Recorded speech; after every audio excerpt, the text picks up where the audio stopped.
뭐 열심히 타겠다는 의지, 아니면 뭐 와이프분의 허락, 뭐 이런 것들도 있겠지만 사실 저는 최소한의 가장 중요한 거 한 가지. 안녕하세요, 소판돈입니다. 제가 자전거 매장을 운영을 하면서 우리 손님들을 가만히 보면은 장비에 대해서, 그러니까 뭐 자전거 사고, 용품 사고, 업글하고, 기변하고, 이런 장비에 대한 행위들은 굉장히 활발하게 이루어지는데 자신이 라이딩함에 있어서 필요한 행위에 대해서는 정말 생각을 안 하시는 분들이 좀 많은 것 같아요. 물론 미처 생각을 못 하시는 경우도 있을 거예요. 자, 그러면은 우선은 자신이 자전거 라이딩을 함에 있어서 어떤 게 필요하냐, 뭐 열심히 타겠다는 의지, 아니면 뭐 와이프분의 허락, 뭐 이런 것들도 있겠지만 사실 저는 최소한의 가장 중요한 거 한 가지, 바로 보험이라고 생각을 해요. 보험 중에서도 여러분들 이거 잘 들으세요. 특히 일상생활 배상 책임 특약이라는 것이 저는 굉장히 중요하다고 생각을 합니다.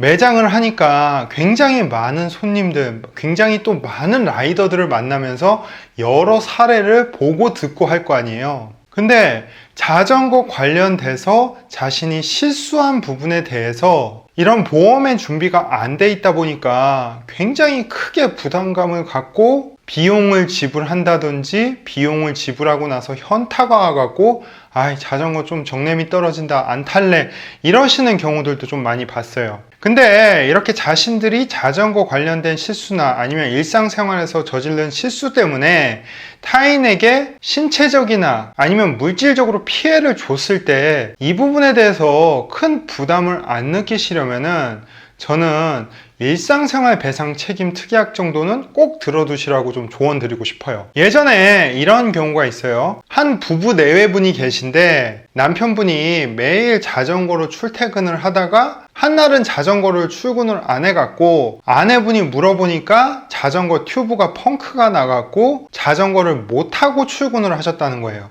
그래서 아내분이 낮에 잠깐 시간이 있어서 저한테 펑크를 이제 수리를 맡기려고 자전거 끌고 오시는 동안 하필이면은 좁은 골목길에서 외제차를 긁어버린 거예요, 자전거로. 근데 그 차량이 또 고가의 외제 차량이다 보니까 판금 도색하는 비용도 굉장히 좀 세게 불렀나 봐요. 그러니까 아내분이 또 멘탈이 또 깨지셔갖고 이제 저한테 와갖고 하소연을 하는데, 제가 우선은 보험 들어놓으신 것 중에 일상생활 배상 책임 특약이 있는지 확인을 해 보셔라, 이렇게 조언을 드리고 나니까 바로 확인을 하시고 그 특약이 있어서 그 일상생활 배상 책임 특약으로 보험 처리를 했던 기억이 있습니다. 근데 이 일상생활 배상 책임 특약 같은 경우에는 보험 처리를 할 때 자기 부담금이 한 20만 원 정도 들어가요. 그리고 그 외의 비용들은 다 특약 그 보험으로 처리를 하는 거죠. 그리고 또 특히 이제 대도심의 천변 자전거 도로는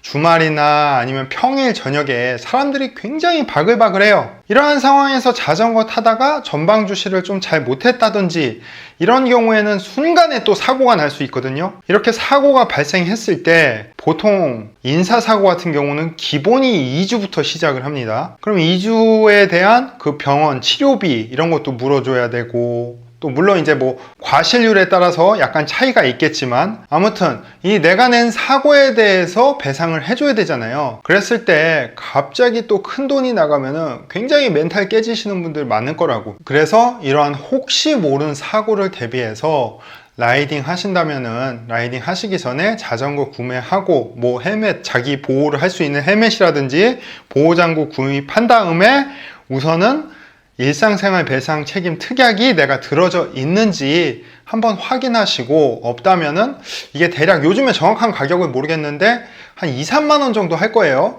이 특약을 꼭 들어놓고 라이딩을 하시는 게 더 좋지 않겠느냐, 저는 이렇게 좀 조언을 드리고 싶습니다. 항상 우리 소팔러 분들이 건강한 자전거 라이딩 생활이 되시길 바라면서 저는 다음 영상에서 뵙겠습니다. 감사합니다. 이거 자전거 그만하고 보험 영업이나 할까?